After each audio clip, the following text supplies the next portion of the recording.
Good morning, traders. Hope you guys are having a great morning so far. If you guys appreciate this content, please like, subscribe, comment. It would always be greatly appreciated. Today I'm just going to be going over QQQ, some of the trades I'm watching, and the big holders within SPY and QQQ. Without further ado, let's get into it. So the big level to watch today, I really am debating about 451 or 451.76 for the big level. What I'm going to do is I think I might actually move it up slightly, this supply zone. I think that if we can break this and we can break this level right here, let me just move this upwards. I think the 76 level is more effective because if that's really where price went to at its highest. So if we break that down, I think it's going to be a clear shot into 453, 454. So I'm going to be looking for 454 to 455 calls.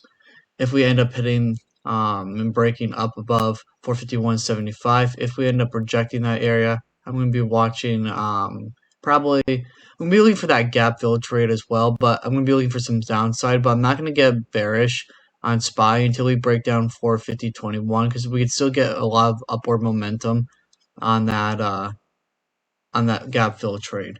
So, and then if we end up pushing down lower, I would watch that 446 level, which I highly doubt is going to happen, but I would just watch this massive demand zone right here.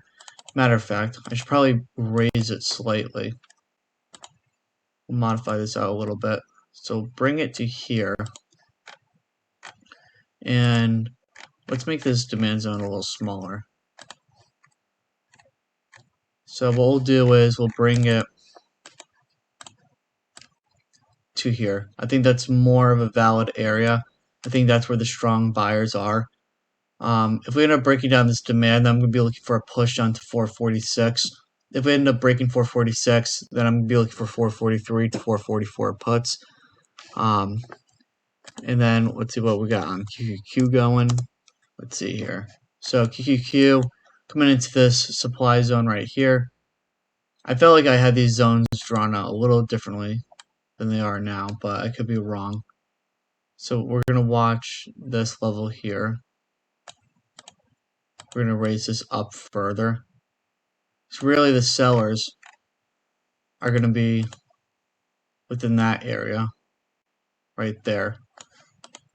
Because you see every time price went to this area that we got some very strong selling pressure.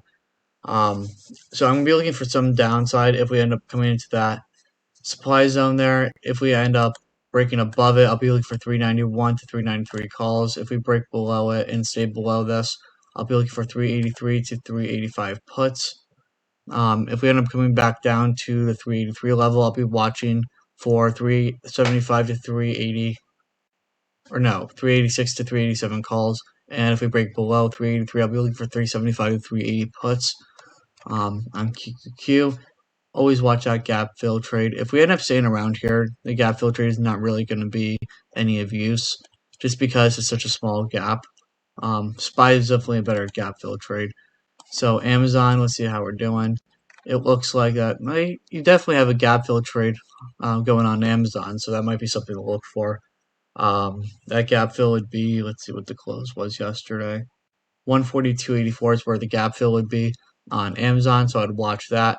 As of today, I'd be watching 143 to 147. See if we can get if we can hold 143, that'll support 147 upside. If we break down 143, then I'll watch 140. On NVIDIA, see how we're doing. So pre-market, it looks like that we're still bouncing off 485. It looks like it's consolidating for a push to 502. So I'd really watch that today. I'd be very curious to see if we can get a push to 502.66. If we can, I'll definitely buy some shares in NVIDIA. As I said yesterday, I'm not really a big fan of buying options on NVIDIA. I've always gotten burned on them. Next one is going to be Microsoft. So Microsoft, the big thing to watch is going to be that 380 level. It looks like, based on the pattern, that we rally, come to support, bounced up to resistance, and broke through. So what I'm going to really expect for today is a 373 bounce possibly maybe some consolidation, but I'm expecting a bounce off of 373, then a nice push up to 380, or we might get pushed to 380, and then we get pushed to 382, 383, 384. So that's what I'm going to be watching on Microsoft. And then Apple, the big level I'm watching on Apple. We'll flip to the daily, be a little easier to see. So let's see if we can end up crossing and holding above 190. If we can, then I could definitely support more upside to like 192, 193. And definitely next week, if this kind of price action continues, we could definitely hit all-time highs on Apple. So just keep that in mind, and good luck, traders.